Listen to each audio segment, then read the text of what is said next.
DreAllDay.com. Now tuned in to the show where you learn the discipline to show up day after day to do the work, the confidence to put yourself out there boldly and authentically, and the mental toughness to continue showing up, doing the work, putting yourself out there even when the success you're expected to achieve is yet to be achieved. And on top of all this, you get a huge dose of personal initiative. What is that? That's the go-getter energy that moves anyone out there, especially yourself, to go and make things happen instead of waiting for things to happen. We put all this together in one bundle, one package, one philosophy, one mindset, one method, one book, one masterclass. It's daily masterclass. Yes, you heard me, daily masterclass that is called Work on Your Game.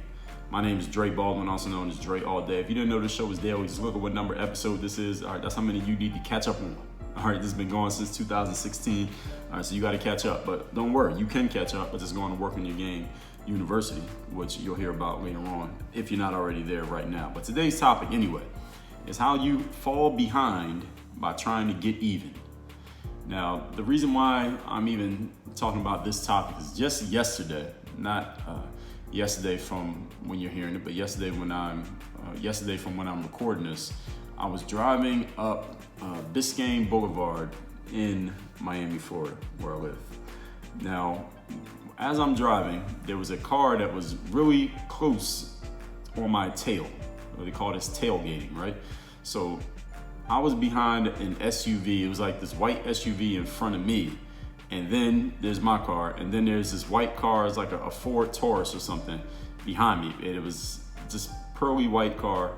And it was so close to me, I couldn't even tell what kind of car it was, because that's how close it was on my tail. And the way that I sit in the car, I know a car is too close to me when I can't even see the grill of the vehicle. It was so close, I could only see like half the hood, and then I could see the windshield. So I switched over to the right lane. I'm in a 2-lane road. I switched over to the right lane, and at the same time that I switched over, this car that was tailing me, it was trying to switch over, but it didn't use its turn signal. Now I used my turn signal, so I didn't feel bad about it. Was kind of like cutting that car off, but they didn't use their turn signals, and they was already tailgating me. So that's their problem. So I get over into the right lane. Then I end up pretty much even with the SUV that had been in front of me. And this car, this white Taurus, obviously this person, whoever was driving it, had somewhere they needed to be. Maybe their wife was pregnant and in labor or something like that. We'll give them the benefit of the doubt. So this person's tailgating the shit out of me. Then when they saw I wasn't really going that fast, they start tailgating the SUV. So they're kind of tailgating both of us and just switching back and forth, trying to figure out which one's gonna go faster so I can get in front. So at this point, this is what happens. The SUV and I are pretty much even. We're going pretty much the same speed up the road. And the SUV did what I have sometimes done when somebody's tailgating me. I don't do it as much anymore, or I don't do it the way that they did it. If somebody's tailgating me, especially on the highway, the thing that I do is, and this is not something I recommend that you do, but it's something that I would do, is I just take my foot off the gas pedal. Now, I don't hit the brake because that could lead to an accident. But I take my foot off the gas pedal, I let my car slowly decelerate. It slowly starts going slower. So it's not like an immediate thing, but it slowly goes slower, and that usually gets the tailgater. The tailgater has no choice but to slow down, because we have our fates are interlinked. If they keep going fast and I'm slowing down, they're gonna run into the back of my car, which would be an accident, and that would hurt them just as much as it would hurt me. And since they seem to be in a hurry, they probably don't want to get in a car accident. So they end up having to slow down. They usually end up just going around and speeding past me and something like that. So yesterday, when this person was tailgating me, I didn't really slow down at all. I decelerated a little bit. I took my foot off the gas, but I was cruising at a pace that it didn't really make it slow down that much. But the SUV that was right next to me, as we're both going the same direction at pretty much the same speed, they recognized this Ford Taurus tailgating them. At that point, the Taurus had switched over to tailgating the SUV instead of tailgating me. And this is what the SUV did. Now, I don't know who was driving it. I don't know what their thought process was. I can only go off what I saw. The SUVs, it halted. It stopped at it came to a stop. Not complete stop, but you can tell just by looking at the car that they hit the brakes. Like the SUV hit the brakes on their car. Now, it didn't completely stop the car, but it slowed it down significantly to the point that as I kept going at my steady pace, the SUV got into my rear view mirror, and I immediately noticed what had happened, that this person hit the brakes because they were kind of like retaliating against this asshole who was tailgating. So as I just keep going, I'm just checking them every few seconds in the rear view mirror just to see what's happening. And I see the SUV get further and further behind me, and the Ford Taurus, the tailgater, gets around the SUV and finally gets up and speeds up, and it gets out in front of the SUV. And I'm still just checking the action as I continue to drive. I'm way ahead of both of them. And then I see the Taurus, who's now finally in front of the SUV, they hit their brakes to kind of retaliate against the SUV. And now it was kind of like a tailgating. Well, the SUV was never tailgating, but the Taurus got in front and hit their brakes kind of like like a retaliation against that person. And Anna's in the car with me while this is happening, and she didn't see any of this, but I explained to her what had just happened. Like, I saw the SUV hit their brakes because of the tailgater, and then the Taurus got in front, and then they hit their brakes to kind of retaliate against that person. And she said, this is how people fall behind in life. And I said, you know what, that's actually a very good metaphor. I'm gonna do a masterclass on this subject, so here we are. So today's topic, once again, as we get into our points, point number one, the topic, once again, is how you fall behind in life by aiming to get even. Point number one, you cannot get to your highest levels in life by always trying to, quote unquote, get even with other people. See, to be even with another person, that may mean you are still keeping yourself far behind your own potential. See, getting even with another person, what if you get even with somebody and you're already 10 times better than them? So now you are 10 times behind your actual potential because you're focused on getting even with this person that you're already way ahead of. All right, you're at a level 10, they're at a level 1, or your potential is a level 10, their potential is a level 1. So if you get even with them at that level 1 where they live, they can never come to a level 2 or 7 or 8 or 10 where you could possibly be. But if you're getting even with them where they are, you got to meet them where they're at, which is at a level 1. You cannot get to your level 10 because they can never be there. They'll never be at a level 10. If you go to a level 10, you will never see this individual again. But as long as you're focused on getting even with them, you're still stuck back at a level 1 where they're at. You're still meeting them on their ground. As the saying goes, you don't want to mud wrestle with a pig because you both get dirty and the pig likes it. All right, being even with another person, you may be way behind your own potential. And while it may serve your ego and it may make you feel great to know that you got even with the person and you showed them and you told them off and you retaliated against the person who had hit the brakes on you just to prove to them that you could do the exact same thing. Notice what I told you about that story. I, in my car, was way ahead of both of them. And the tailgater was driving way faster than of the three of our cars, my car, the SUV, and the Taurus. The tailgater in the Taurus was driving faster than everybody. He should have theoretically been in front of everyone, right? And it was a male driving that car. I didn't notice there was a male driving the car. I don't see who was driving the SUV. The SUV was initially in front of me. So theoretically, looking at this whole situation, I was driving the slowest of everyone. I should have came in last place, but I ended up coming in first place simply because the other two individuals were trying to get even with each other. You understand how that works? And this is just an isolated situation that happened on the road, a random day in Miami. But this is what happens in life with people all the time because they're so focused on getting even with each other, they lose sight of actually maximizing their own potential and making the most of their own ability and their own opportunities. Sometimes in life, you need to be what we call the quote unquote bigger person and leave that situation behind just so you can better serve yourself. And the potential that will leave those people so far in your rearview mirror as to barely exist. You see, if that person in the Taurus had just went around the SUV, went around me, he just would have had to be a little bit patient. He would have eventually got in front of me and in front of the SUV, and he could have sped off so far in the future, in the distance in front of us, that he wouldn't even seen us in his rearview mirror because he was driving that aggressively and that fast that neither I nor the SUV was going to keep up with this individual. But he was so focused on getting even that he ended up in the back behind me, when again, he was driving faster than everybody else. And this is what happens to us in life when we allow ourselves to turn around, look back over our shoulders, walk backwards, one step forward and two steps backwards, and we start focusing on proving our point, telling somebody off, getting even with an individual who's not even on our level, and it ends up costing us money, it ends up costing us time, it costs us opportunity, it costs us space, it costs us energy. All of our most important investments, time, money, attention, energy, and focus, we waste trying to get even with individuals who are not even on the level that we're on. But at the very moment that you engage with someone, no matter what level they're on, you and that person are equals. As the saying goes, Jay-Z said it in his song Takeover. He said, a wise man told me, don't argue with fools because people from a distance can't tell who is who. And all of us have made this mistake before in life. I know that I have made this mistake before in life. Walking backwards, getting even with a person who wasn't really on the level that I was on, or at least the potential that I had to be on, because at that moment when I'm engaging with them, we're equals. As soon as you engage with an idiot, you and the idiot are pretty much the exact same person. And some observant, third-party observer who knows nothing about anybody sees you and that idiot engaging with each other, can't tell the difference between you and them. Because listen, you're giving them your attention, you're giving them your focus, you're giving them your energy, you're giving them your time. So when you engage with someone who is not on your level, they actually are on your level. So if you even have to take the time out of your day, out of your life, to tell or show another person, not even to show, but let's just say to tell, to directly let a person know that they're not on your level, oh, you're lying. That's a lie. That is completely not true. Because in the exact moment that you are engaging with a person, you and that person have no difference. Y'all are exactly the same.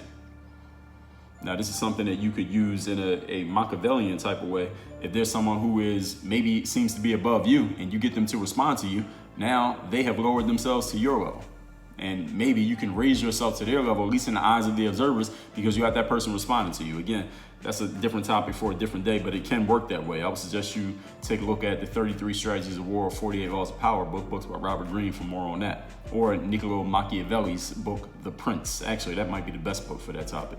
Again, that's called The Prince by Niccolo Machiavelli. You can get that book probably for free, download it somewhere off the internet. It's the time investment that you gotta make, it's not the money.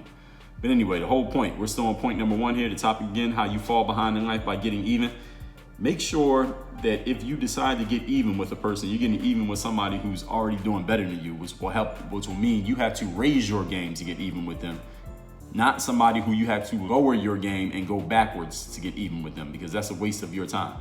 It is a crime against your own personal potential and your own personal success to try to get even with somebody who you have already passed. Point number 2. Today's topic, once again, is how you fall behind in life by getting even.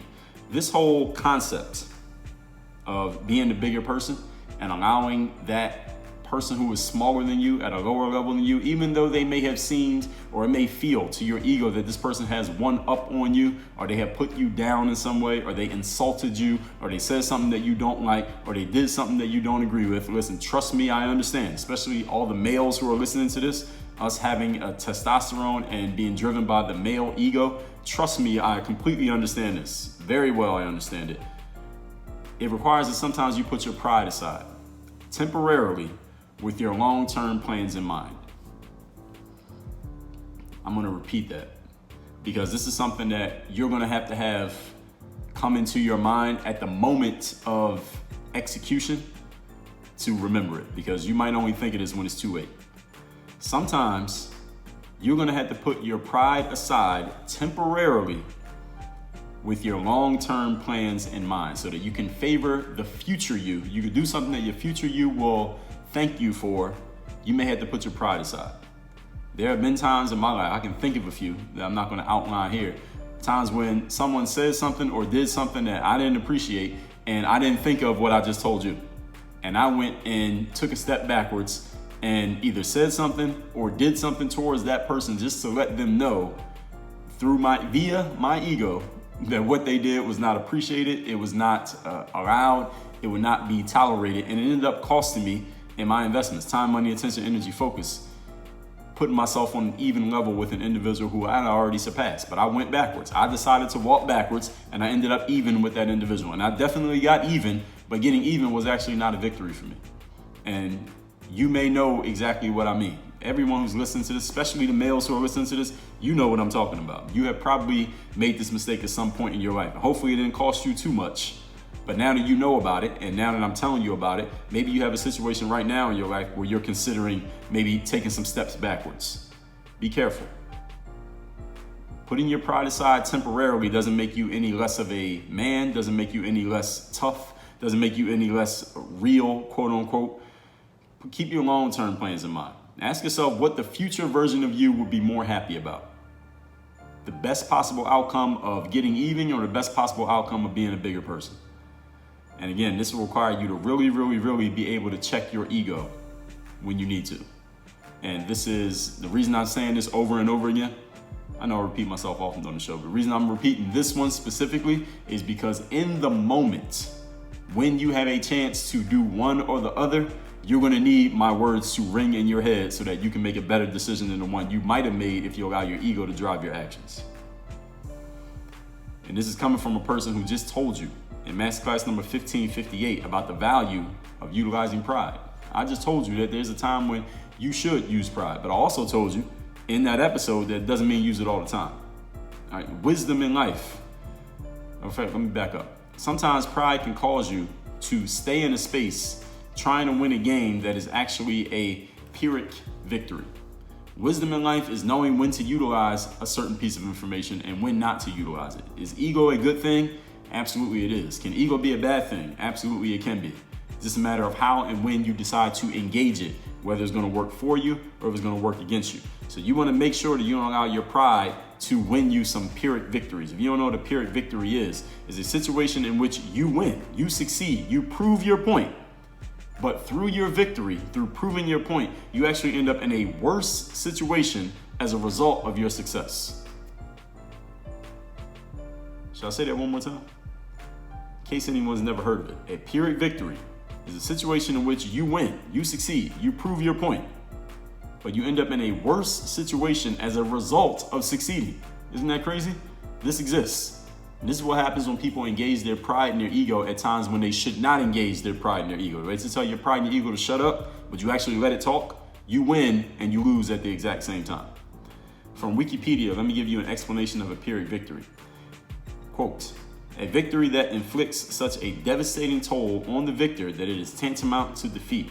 Someone who wins a Pyrrhic victory has also taken a heavy toll that negates any true sense of achievement or damages long-term progress. Close quote. This comes from the story of Pyrrhus, of Epirus. Pyrrhus is the name of the king of Epirus, was the name of the land. His triumph against the Romans in the Battle of Asculum in 279 BC destroyed much of his forces, and while a tactical victory, it forced the end of his campaign. In other words, this guy won a battle that he probably should not have fought, and even though he won the battle, it destroyed so much of his army that he wasn't able to fight another battle. He wasn't able to continue the campaign and actually bring it to a long-term success, an overall success, because of this one victory that he won. Sometimes victory is not worth what it costs, ladies and gentlemen. You should always be weighing. We talk about investments all the time here on the show. You should always be weighing, yes, I can succeed here, but how much is it going to cost me to succeed? How much do I have to invest to get this win? Sometimes you got to put in more than you would actually get out on the back end. And someone asked, what's the easiest way to make $500,000? Well, it's to go to Vegas with $1 million. All right, you'll come home with $500,000. Now, did you win $500,000? Yeah, but you had to gamble $1 million to get it. Is it worth it? So you had to ask yourself, when is the investment going to make sense for me? So to think of an example, I'm not even going to give you another one. I'm going to ask you, when in your life have you won but lost at the same time? You can probably think of some times where you won. Maybe you won an argument, but it hurt the relationship. Maybe you won a game, but it cost you so much to win that game, you didn't have any energy left to win the next game, and you didn't end up winning the championship. But you got that one win in that one game. So when does it make sense to maybe take what you consider to be a loss, at least to your pride or your ego, to gain victory in the long run? Point number 3. Today's topic, once again, is how you fall behind by aiming to get even. Point number 3. You must prioritize which battles are worth winning with respect to your future plans. Again, ask your future self, which battles do I need to win right now to best situate you, future me? Prioritize the battles that are worth winning, and prioritize which battles are maybe not even worth losing, but not even worth getting involved in the first place. See, you can't lose if you don't play the game. There are some games that maybe you don't need to show up to. There are some games that your pride and your ego will tell you, go play that game and win that game just to prove a point and let everybody know who's who and what's what. But the long-term success, your long-term success, the future version of you, if you are able to calm your pride and your ego down enough to listen to it logically, will let you know what, this game is not even worth playing. Now, yes, it would serve your pride and your ego to play the game, but does it serve the future you to play the game? So which one is more important to you? Your pride and your ego, which will usually talk to you in the moment, or the future you, which you're gonna have to live with no matter what. When you lose sight of your future plans, or even worse, if you don't have any future plans, your pride and your ego will make you hungry and thirsty for any victory that you can get. But without that compass of a future version of you to guide you, you will never learn when to say when. You know what I'm saying? Thus, you use a lot of energy and accumulate a bunch of disparate resources that don't add up to anything significant. So winning against a person who is already 10 levels beneath you, or a person who is where you were 5 years ago, yes, you did win, and yes, you could say that you won, but is it taking you anywhere that you actually want to be? Is it making you better for the future? Is it something that 5 years from now you can look back and say, I'm glad I did that because this is what I gained from it and I'm still benefiting from it? If you won't be able to say those things, why are you trying to win this victory? What do you actually get from it? Again, serving your pride and your ego can be a good thing at times, but you must develop the wisdom to know when to serve your pride and your ego and when to tell your pride and your ego to shut the hell up. All right, and there is a time for both. I did a whole masterclass on the topic of wisdom. I'm going to tell you where that episode is. And actually, I'm not going to tell you. I will tell you. I may do a future episode on wisdom, which is about knowing the difference between when to use certain information and when not to use certain information. I didn't put wisdom in the title, so when I'm doing my search here, I'm not seeing it. But I know I've talked about this. But let me just give it to you briefly here, a brief snapshot of it. Knowledge is having information, being able to call on information, being able to recite information, or having gone through certain situations that give you information. That is knowledge. Wisdom is knowing when to utilize which pieces of knowledge and when not to utilize certain pieces of knowledge. Because if you really think about it, you have knowledge in your mind and experiences that you've gone through that tell you one thing, and you have other experiences that tell you the exact opposite of that thing. Wisdom is knowing when to use when which one applies and when which one does not apply. And if you lack wisdom, your pride and your ego can always come up with a really good explanation, a really good summary, a really good reasoning for why you should do something that's going to serve them. All right, so you should always also consider the source of whatever is pushing you forward. If it's your pride and your ego pushing you forward, you need to check yourself and ask yourself, is this a wise thing to do? Yes, it will serve my pride and my ego, but does that make it wise? Not always. Sometimes yes, sometimes no. And that's why I give you all these master classes to help you decipher and help you sharpen your thinking and sharpen your skill of discernment, which is your ability to choose what makes sense and what doesn't, even though everything that you're choosing amongst is factually accurate. You understand that? That's masterclass number 1431. Discernment is your skill of perception and judgment. And it's not about knowing facts. Listen, Google has all the facts in the world.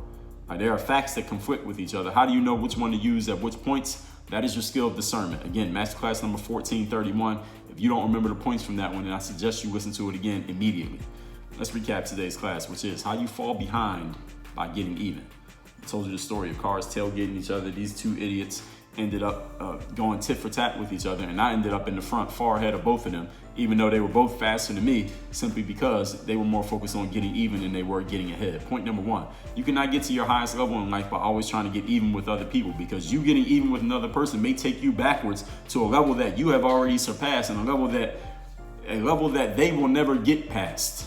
You may have to go back to a level 2 to get even with somebody, even though your potential is a level 10 and their potential is right there at that level 2. So you're meeting them at their highest point while you had to go away from where your highest point could be. Point number 2, this requires that you sometimes put your pride aside, at least temporarily, with your long-term plans in mind. This is coming from a person who just told you in masterclass number 1558, the value of pride. But be careful of Pyrrhic victories, the ones where you win, but you actually end up in a worse situation as a result of your success. So think about it. When in your life have you won but lost at the exact same time? Probably many times. Point number 3, prioritize which battles are worth winning with respect to your future plans. When you lose sight of your future plans, or even worse, if you don't have any future plans, you can take any victory you can get. But if you're doing that without plans for the future to guide you, you don't know when to stop. Thus, you can use a lot of your energy and a lot of your time and accumulate a bunch of disparate resources that do not add up to anything significant in your life. And if you cannot have a significant effect on success in your life, that makes you less important